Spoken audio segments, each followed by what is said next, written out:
And we now move to the start of the Fawley Thames Rowing Club against Gloucester Rowing Club. And the Fawley Challenge Cup is for junior scullers, junior men scullers. Hotly contested, this event, since it was brought into Henley Royal Regatta 10 years or 15 years ago. It's done an enormous amount of good for sculling in British rowing. We've seen enormous success with British scullers internationally, and part of that must be because of the number of athletes who come through Henley Royal Regatta and the Fawley Challenge Cup. A little bit of steering problems with the crew on the right. That's the Gloucester crew coming very close to the booms there. This could be dangerous for Gloucester. It doesn't look good. And there we see the clash with the booms. Great stroke of misfortune for Gloucester, but well recovered by the three-man who lost his oar. And Gloucester now have lifted their rate to try and recover from that mishap, which we just see again. And you saw that the three-man totally lost his left scull, but recovered it really quickly.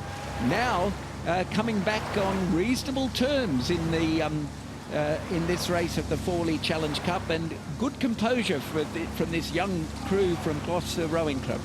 Yes, and the crew from Thames Rowing Club, who are sitting just out in the lead. They probably didn't capitalise on that little mishap there that Gloucester had. In this type of match racing, you have to be so reactive to what's happening on. If you see a crew that you're against having something like that happen, you want to scoot out and make the most of it. But there are three athletes in this crew, three of the four boys that won a round of the Fawley Cup in 2015, and they qualified in 2014.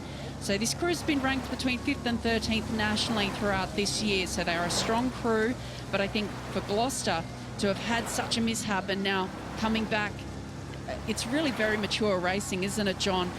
These junior men to be now composed after such a big clash of, against the booms, to now be coming back into contention to take this race. Yes, and we learn from the information we've been provided that it's not the most experienced crew, the crew from Gloucester. You wouldn't know that by the way they handled that mishap, the way they then attacked the Thames Rowing Club crew, moved up alongside them, and now have moved past them. What a good performance from Gloucester. The people in the grandstands would not know about the incident that happened in the early part of the race, which we saw here clearly on our screens. And all credit to them for having recovered, kept their composure, having the presence of mind to attack the crew that, as Sarah said, didn't take advantage of the mishap. And here they are, coming before the grandstands with a good 2.5 lengths, maybe even 3 lengths lead over Thames Rowing Club at this stage. And in the Gloucester crew in the bow seat, Harry Cox, 2-seat Jacob Janis, 3-seat Charlie Bates, and stroke seat Alfie Heath. And they're looking extremely poised and strong as they come down to the line.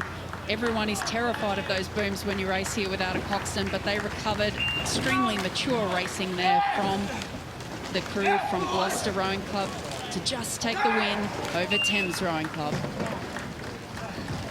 3 cheers to Thames, is it?